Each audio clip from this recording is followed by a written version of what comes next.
Hello guys, welcome back to my YouTube channel market से मुनाफा। मैं हूं सीएमए कृष्ण शर्मा। तो हम शुरुआत करते हैं दोबारा से chapter 1 share market for the beginners.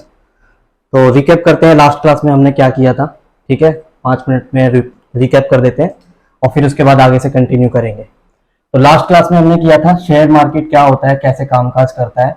एक बार मैं फटाफट से दोबारा से रिकैप कर दूं आपको कि शेयर मार्केट क्या होता है और कैसे काम करता है। ये रिकैप है जो लास्ट क्लास में हमने डिस्कस किया था। तो बहुत ही सिंपल शब्दों में अगर मैं समझाऊं शेयर मार्केट कैसे काम करता है, तो शेयर मार्केट बेसिकली एक जगह कंपनी है और एक जगह इन्वेस्टर बैठे हुए हैं। इन्वेस्टर का मतलब सेलर और बायर, राइट। तो शेयर मार्केट एक ऐसी जगह है, एक ऐसा स्थान है, एक प्लेस है जहां पर शेयर्स को खरीदा या बेचा जा रहा है। सिंपल, ठीक है। तो share market is a place where you can buy और sell the financial security, right. तो बहुत ही सिंपल सा मैंने समझाया। यहां पे इन्वेस्टर्स हैं, यहां पर लिस्टेड कंपनीज हैं, राइट। तो यहां पर क्या हो रहा है, बाय एंड सेल हो रहा है। बाय और सेल, क्या चीज बाय और सेल हो रही है? Financial instrument.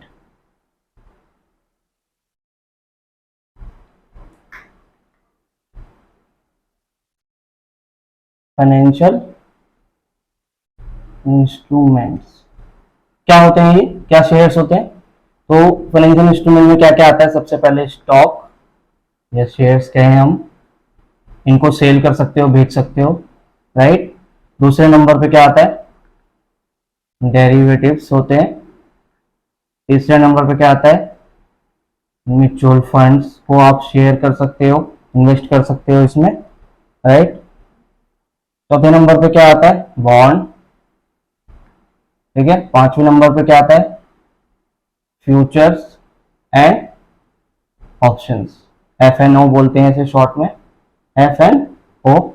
ये पोर्शन बहुत ही इंपॉर्टेंट है और इसको हम डिटेल में बाद में करेंगे। इन सभी चीजों को हम डिटेल में करेंगे बट एक एक करके समझेंगे। तो ये रिकैप है कि ये मैंने लास्ट क्लास में बताया था आपको कि शेयर मार्केट क्या है। शेयर मार्केट एक ऐसी जगह है जहां पर हम फाइनेंशियल इंस्ट्रूमेंट को सेल कर रहे हैं और बाय कर रहे हैं, राइट। एक जगह यहाँ पे जो है कंपनीज बैठी हुई लिस्टेड और यहाँ पे इन्वेस्टर है, यहीं पर बायर और सेलर है जो एग्जिस्टिंग शेयर्स को शेयर को परचेज कर रहे हैं और सेल कर रहे हैं, राइट। हम क्या क्या चीजें शेयर कर सकते हैं और परचेज कर सकते हैं मार्केट में? स्टॉक्स है, शेयर्स, डेरिवेटिव्स है, इनको डिटेल में सीखेंगे। म्यूचुअल फंड्स होते हैं, बॉन्ड है, फ्यूचर एंड ऑप्शंस है, राइट। एंड कमोडिटीज भी होती हैं, कमोडिटीज भी होती हैं, राइट। तो इन सबको हम कर सकते हैं, ठीक है। तो आज हम सीखेंगे डिटेल में पहला कंपोनेंट जो मार्केट में हम शेयर और परचेज कर सकते हैं, वो है शेयर्स, ठीक है। शेयर्स क्या होता है और कैसे होता है कल भी मैंने बताया था, बट एक बार मैं दोबारा से एग्जांपल लेके समझाने की कोशिश करूंगा आपको, तो ज्यादा समझ में आएगा, ठीक है। तो आज हम कुछ टॉपिक कवर करेंगे। What are shares, what is shares basically, ठीक है। पहला टॉपिक है हमारा व्हाट आर शेयर्स, ठीक है। What are shares. शेयर्स को समझने के लिए मैं आपको एक नॉर्मल सा एग्जांपल लेके समझाने की कोशिश करता हूं, ठीक है। जैसे सपोज मेरे पास एक अपॉर्चुनिटी है और मेरे को एक प्लॉट खरीदना है 100 गज का, ठीक है। और वो 100 गज का जो प्लॉट है लेट से 1 करोड़ रुपए का है, ठीक है। और मेरे पास उसमें सिर्फ 50 लाख रुपए, मेरे पास जो अपना कैपिटल है, ऑन कैपिटल है जो मेरे पास, वो सिर्फ 50 लाख है। अब जो बाकी का 50 लाख है वो मुझे क्या करना पड़ेगा? किसी और से लेना पड़ेगा। मैं बैंक से लोन ले सकता हूं, मैं कहीं पर भी अपने दोस्तों से मांग सकता हूं, अपनी फैमिली से मांग सकता हूं, राइट, ठीक है। तो जैसे सपोज मैंने एक एग्जांपल लेने की कोशिश करी, मेरे पास एक 100 गज की लैंड है, एक प्रॉपर्टी है जिसे मुझे बाय करना है और उसकी जो प्राइस है वो कितनी है? 1 CR है। मेरे पास जो ऑन कैपिटल है वो कितनी है? लेट से 50 लाख है। अब मेरे पास जो है 50 लाख की जो है क्या पड़ रही है? कमी पड़ रही है। 50 लाख की कमी वो मेरे पास है नहीं, तो मैं क्या करूंगा? इसको मैं किसी से मांग लूंगा। और जब मैं मांगूंगा किसी से तो मेरे को उस 100 गज के टुकड़े में, ये जो 100 गज का जो प्लॉट है या कुछ भी क्या हो आप, उसमें मेरे को क्या देना पड़ेगा? उसको हिस्सा देना पड़ेगा। क्या देना पड़ेगा? हिस्सा। अब मैं जब उसे हिस्सा दूंगा तो वही क्या है? शेयर है उसका, सिंपल, ठीक है। तो सपोज हमारे पास मेरे पास दो बंदे आए, एक राम नाम का बंदा आया मेरा फ्रेंड और एक श्याम नाम का बंदा आया। कहता है कि कृष्ण भाई 50 लाख रुपए में 25 मैं दे देता हूं, 25 मैं दे देता हूं, ठीक है, 25-25 लाख रुपए दे देता हूं और मेरे को अपने प्लॉट्स में अपना शेयर दे दो, ठीक है। पर ये मेरे से पूछेंगे कि हम दे तो देंगे कि पर इसका बेनिफिट क्या है, मैं दे रहा हूं तो कुछ तो मिलेगा मुझे। तो मैं उन्हें समझाऊंगा कि भाई देखो ये जो 100 गज का प्लॉट है ये बहुत ही बड़ी अपॉर्चुनिटी है, आज मैं ले रहा हूं 6 महीने 1 साल बाद ये कितने का हो जाएगा, लेट्स से सपोज 1.25 का या 1.5 करोड़ का हो जाएगा, ठीक है। तो ये मेरी अपॉर्चुनिटी है, बट मेरे पास अभी इतना पैसा नहीं है कि मैं सारा अपना लगा दूं और मैं ये कमा पाऊं ये कमा पाऊं, राइट। तो मैं क्या कहूंगा कि 50 मेरे पास मेरा कैपिटल है, बाकी के आप जो है 25-25 आप दे दो, तो मैं आपका 50% मेरा हो जाएगा, ये किसका हो जाएगा, कृष्ण का, और इसमें से 25-25 किसका हो जाएगा, ये राम का, और ये किसका हो जाएगा, श्याम का। समझ में आ रहा है, ये हो जाएगा राम का और ये श्याम का, ठीक है। तो ये जो मैंने अपनी प्रॉपर्टी को इनको दोनों को हिस्सेदारी दी है, हिस्सेदारी, ठीक है, यही शेयर है। मैंने अपने पर्पस को पूरा करने के लिए अपने फंड को निकाला, किससे, किसी दोस्त से लिया, किसी से भी लिया, ठीक है, पर मैं उनको भी कुछ दूंगा। एक तो वो प्रॉपर्टी दूंगा, ऑनरशिप दूंगा उसमें, हिस्सेदारी दूंगा उसमें, ठीक है। दूसरा, जब वो वैल्यू उसकी बढ़ेगी, लेट से अभी वो कितना लगा रहे हैं, 25 लाख लगा रहे हैं और ये भी 25 लाख लगा रहे हैं, मैं कितना लगा रहा हूं, 50 लाख रुपए लगा रहा हूं, और लेट से वो कितने की हो जाती है, 1.5 करोड़ की हो जाती है 1 साल बाद। तो ये जो मेरा प्रॉफिट है, ये जो मेरा प्रॉफिट है 50 लाख का एक्स्ट्रा, इस 50 लाख को कौन कौन बांट लेगा, 3 बंदे बांट लेंगे, एक कृष्ण ले लेगा और एक राम ले लेगा और एक श्याम ले लेगा, ठीक है। हिस्सेदारी हो गई, इसी को बोलते हैं हिस्सेदारी, हिस्सा, और हिस्से को क्या बोलते हैं, शेयर। सिंपल, आई होप आपको क्लियर हुआ होगा। ये एक नॉर्मल लाइफ से जुड़ा हुआ एग्जांपल मैंने दे के समझाने की कोशिश करी है कैसे शेयर होता है, ठीक है। अब मैं बिल्कुल इसी एग्जांपल को सिमिलर वे में कंपनी क्या करती है, ये तो नॉर्मल एग्जांपल है, ये तो कंपनी नहीं है, तो कंपनी क्या करती है, अब मैं इसको कंपनी के थ्रू समझाने की कोशिश करता हूं आपको। सपोज एक ABC लिमिटेड एक कंपनी है, ठीक है, और उसकी कंपनी बड़ी अच्छी चल रही है, उसको कोई दिक्कत नहीं है, सपोज उसको 5 साल 10 साल हो गए बिजनेस में आए हुए, उसका अच्छा सब कुछ अच्छा चल रहा है। पॉइंट ये है कि अब उसको अपने बिजनेस को क्या करना है, ग्रोथ करनी है, उसके अपने बिजनेस को इनहेंस करना है, बढ़ाना है उसको, ठीक है, अपनी विजिबिलिटी बढ़ानी है मार्केट में, बड़ा करना है अपने बिजनेस को। सपोज अभी दिल्ली में चल रहा है, मेरे को सारी स्टेट में फैलाना है, या अगर मेरा इंडिया में ऑलरेडी है तो मेरे को इंटरनेशनली ग्लोबल लेवल पे उसको लेके जाना है। तो मेरे को उसके लिए क्या चाहिए, extra money, extra capital, right. Similarly जैसे यहां पर था, और वो भी अपॉर्चुनिटी है, ठीक है। तो सपोज जैसे मेरे को एक कैपिटल फंड की रिक्वायरमेंट है, जैसा कि मैंने कल भी बताया था, कैपिटल रिक्वायरमेंट है, जैसे कि मान लो मुझे 10 लाख रुपीज की, राइट। ये कल भी हमने एग्जांपल लिया था, मैं आज भी इसको ले रहा हूं और दोबारा समझाने की कोशिश करूंगा। 10 लाख रुपए की हमारे को कैपिटल रिक्वायरमेंट है, ठीक है। अब इस 10 लाख रुपए में सपोज मेरे पास 5 लाख रुपए अपना है, या बिल्कुल मेरे पास है ही नहीं, मैं ये मान के चल रहा हूं मेरे पास है नहीं, और मेरी ये न्यू कैपिटल है, ठीक है। नया मेरा जो ऑन बिजनेस चल रहा है वो ऑलरेडी रनिंग है, मेरा जो बिजनेस है वो ऑलरेडी रनिंग स्टेटस में, मेरे को कोई वो नहीं है, बट जो मेरे को न्यू काम करना है, जो मेरे को नई जगह लेनी है, इंफ्रास्ट्रक्चर बनाना है, नई मैन्युफैक्चरिंग यूनिट खड़ी करनी है, अपने बिजनेस को ग्रो करना है, या मेरे को डेट पे करना है, ठीक है, तो मेरे को उसके लिए पैसे की जरूरत है। और वो पैसा मैं कहां से लूंगा, वो पैसा मैं कहां से लूंगा, जाहिर सी बात है पब्लिक से लूंगा, ठीक है।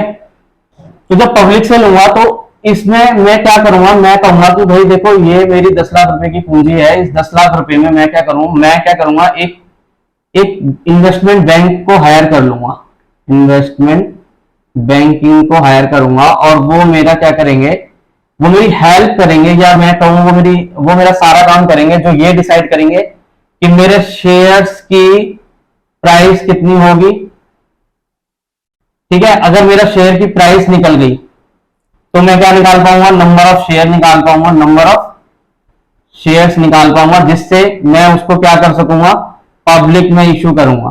कहां पे इशू करूंगा, पब्लिक में इशू करूंगा, ठीक है। तो मैं एक इन्वेस्टमेंट बैंकर को हायर कर लूंगा, वो मेरी कंपनी की वेल्थ देखेगा, मेरी बैलेंस शीट देखेगा, मेरा P&L देखेगा, ठीक है। और वो मेरी सारी चीजें देखने के बाद शेयर प्राइस को डिसाइड करेगा। शेयर प्राइस सपोज 100 रुपए है, 100 रुपए डिसाइड किया उसने, तो नंबर ऑफ शेयर कैसे निकलेंगे, जितने की कैपिटल है, ठीक है, उससे डिवाइड कर देंगे और 1000 शेयर आ गए, राइट। नंबर ऑफ शेयर कितने आ गए, 1000। अब 1000 शेयर, सॉरी 10,000 शेयर को मैं क्या करूंगा, पब्लिक में इश्यू कर दूंगा, ठीक है।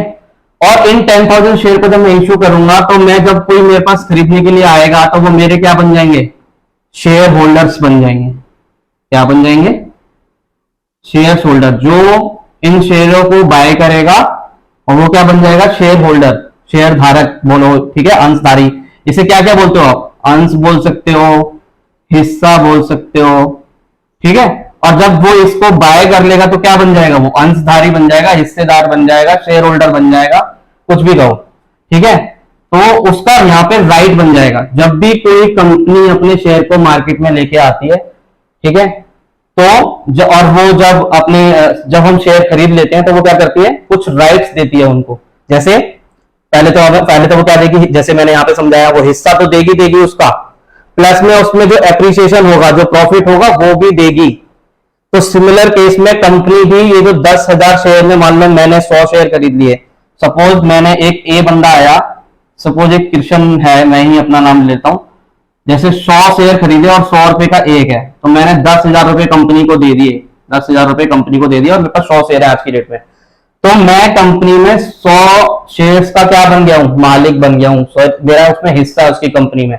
अगर कल को वो कंपनी 2 साल बाद, 10 साल बाद, वो जो 100 रुपए की जो वैल्यू है, सपोज वो अच्छा काम करती है, ठीक है, कैसे निकलती है वो प्राइस, वो अलग टॉपिक है, उसको हम डिस्कस करेंगे बाद में।